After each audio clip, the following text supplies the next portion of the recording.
오늘도 이언의 말씀을 읽고 듣고 묵상하는 우리 모두에게 예수님으로 회복된 복된 한 날이 되시기를 주님의 이름으로 축복합니다.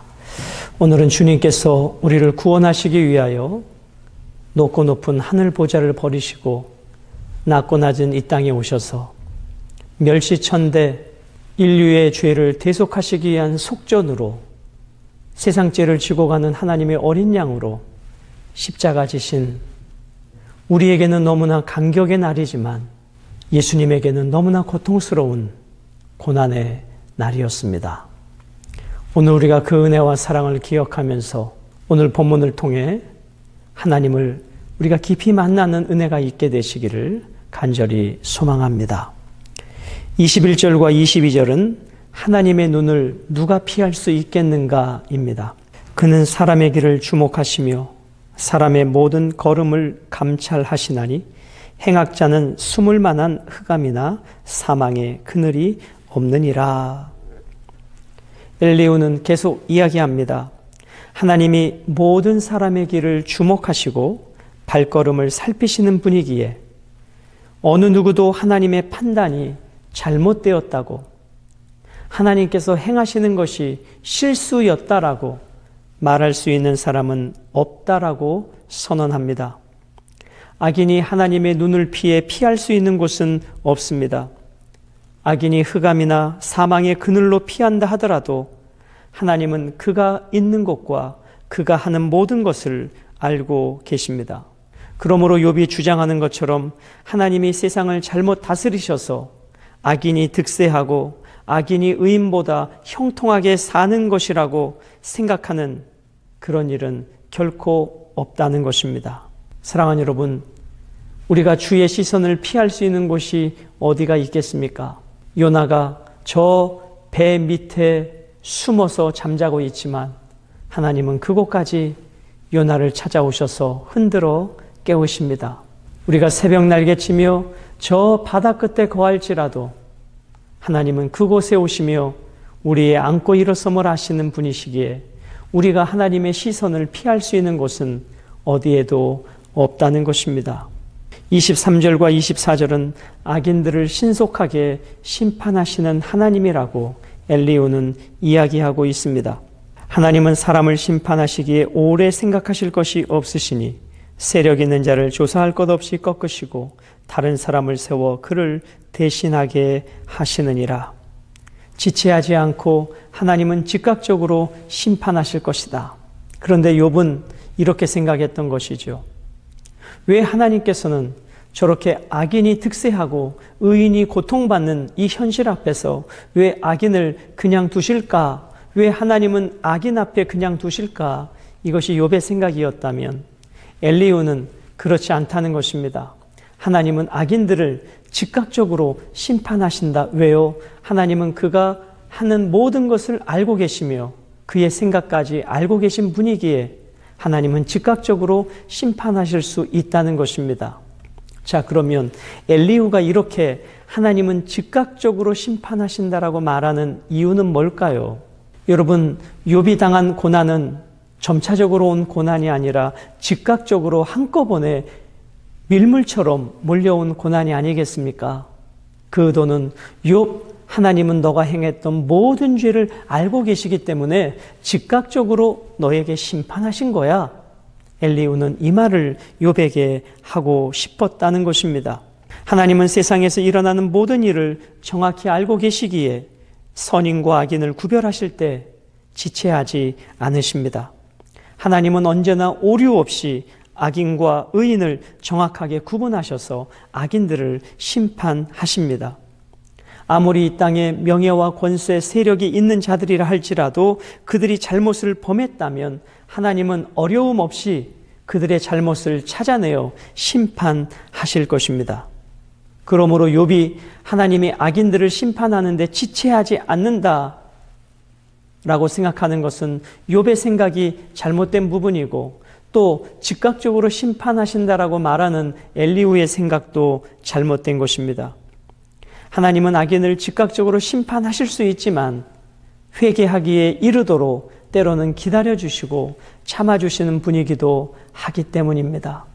그래서 성경은 천년을 하루같이, 하루를 천년같이 한 영혼이라도 돌아오기를 원하시는 아버지의 사랑을 그렇게 표현하고 있는 것이 아니겠습니까? 자, 오늘 여기 24절 말씀에 보면 세력 있는 자들이란 표현이 있습니다. 세력 있는 자들.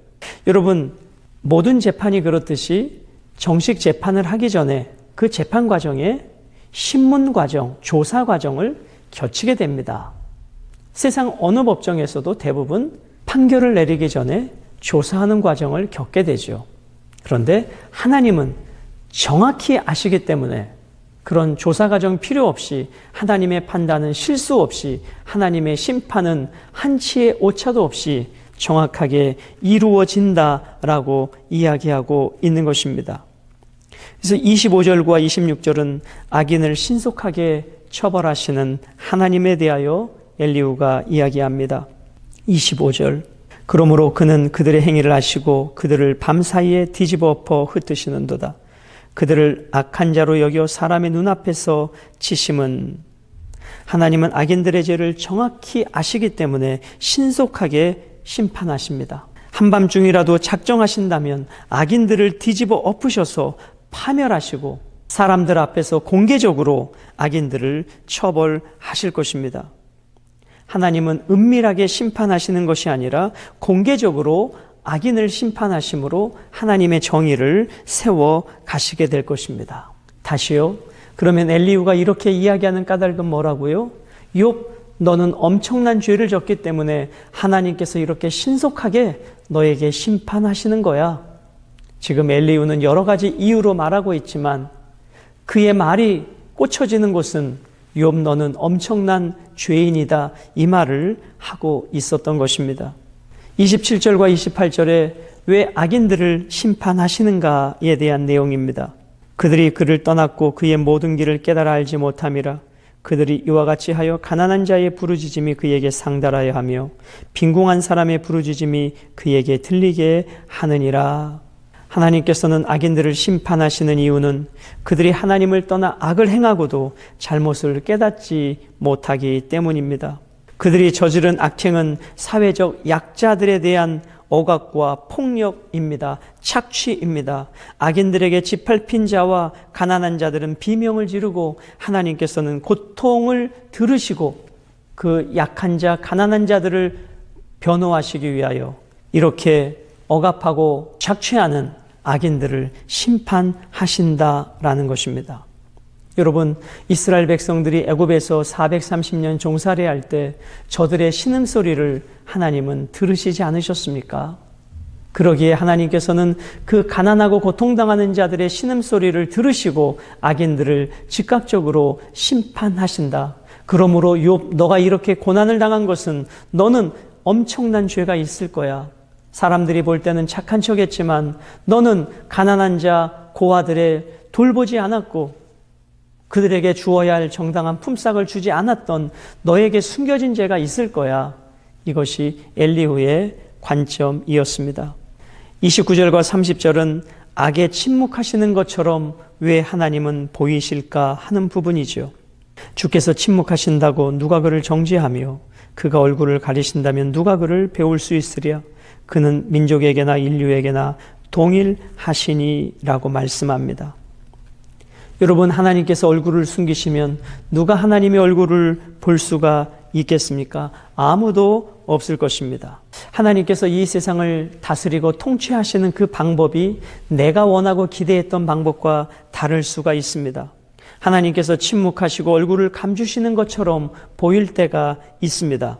그러나 그렇다고 해서 하나님을 누구도 비난할 수 없습니다. 그런 때에도 하나님은 일하고 계시고 함께 계시기 때문입니다.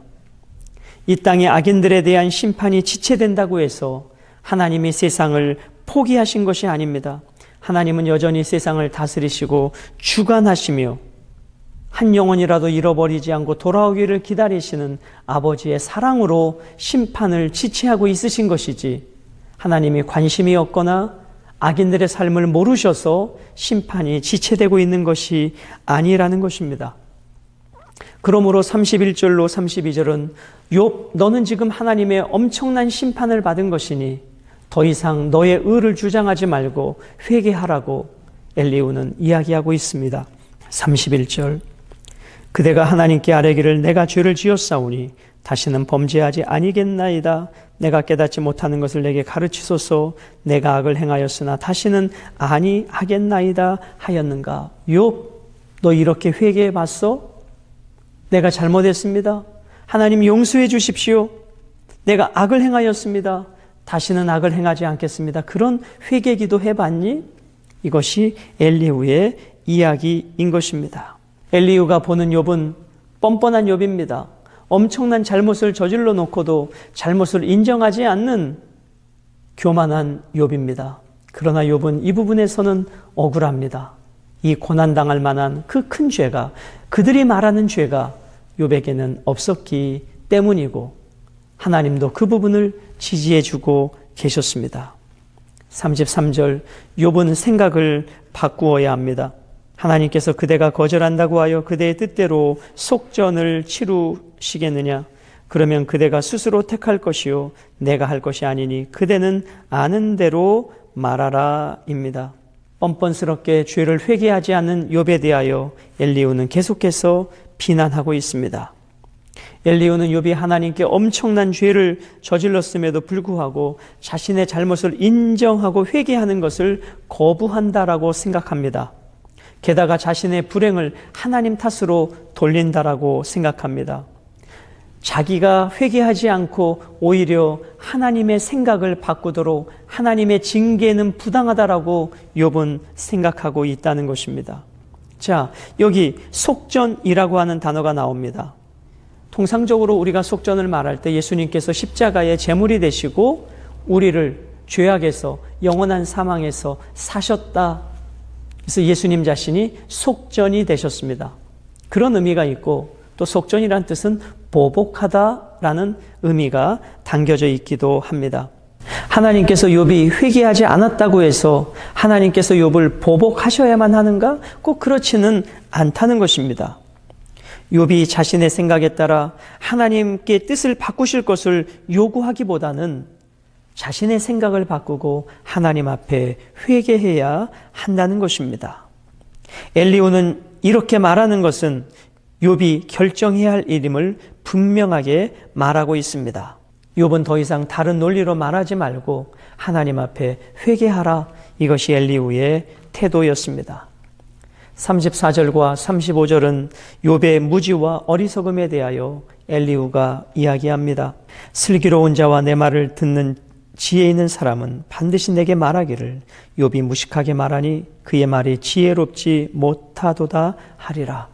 엄청난 죄를 지어서 이렇게 말할 수 없는 고통, 하나님의 심판을 받고 있으면서도 하나님 앞에 회개하지 아니하고 부당하다라고 말하는, 하나님이 실수하신다라고 말하는 욥은 어리석은 자라고, 여러분들 지혜 있는 자들이 저 욥을 좀 깨닫게 해달라고 엘리후가 이야기하고 있는 것입니다.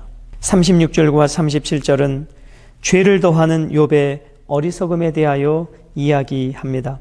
나는 욥이 끝까지 시험받기를 원하니, 끝까지 시험받기를 원하니, 철저하게 조사받기를 원하니, 그런 뜻이죠. 이는 그 대답이 악인과 같음이라. 이제 엘리후는 욥을 정의 내립니다. 욥 너는 악인이야. 엄청난 죄를 지으면서도 인정하지 않고 오히려 하나님 탓하는 욥 너는 악인이야. 이것이 엘리후의 결론입니다. 그가 그의 죄에 반역을 더하며 우리와 어울려 손뼉을 치며 하나님을 거역하는 말을 많이 하는구나. 여기서 이 손뼉을 친다라는 말은 기쁘고 즐거울 때 손뼉 치는 그런 의미가 아니라 분노와 경멸을 표현할 때 하는 행위로 기록되고 있습니다. 즉, 이 손뼉을 치는 것은 상대방을 향한 조롱의 표시였습니다. 욥이 회개하지 않고 지혜자들에게 분노와 경멸을 손뼉을 치는 행위로 표현하고 있었다라는 것입니다. 엘리후가 보기에 욥은 무지한 자이고 교만한 자이고 엄청난 죄를 지었으면서도 회개할 줄 모르는 악한 자가 욥이라고 생각했습니다. 자기의 생각과 태도를 바꾸려 하지 아니하고 하나님 보고 하나님의 태도를 바꾸려고 하는 욥은 엄청난 교만한 자 악인이었음을 엘리후는 이야기하고 있는 것입니다. 욥 자기 자신이 잘못을 깨닫고 회개할 때까지 그의 고난은, 그의 심판은 계속 되어져야 한다라고 엘리후는 이야기하고 있는 것입니다. 욥은 하나님마저 조롱하며 지혜자들을 조롱하며 손뼉을 치고 있다라고 엘리후는 말하고 있습니다. 여러분, 저들은 이 욥을 위로하고자 온 자들 아닙니까?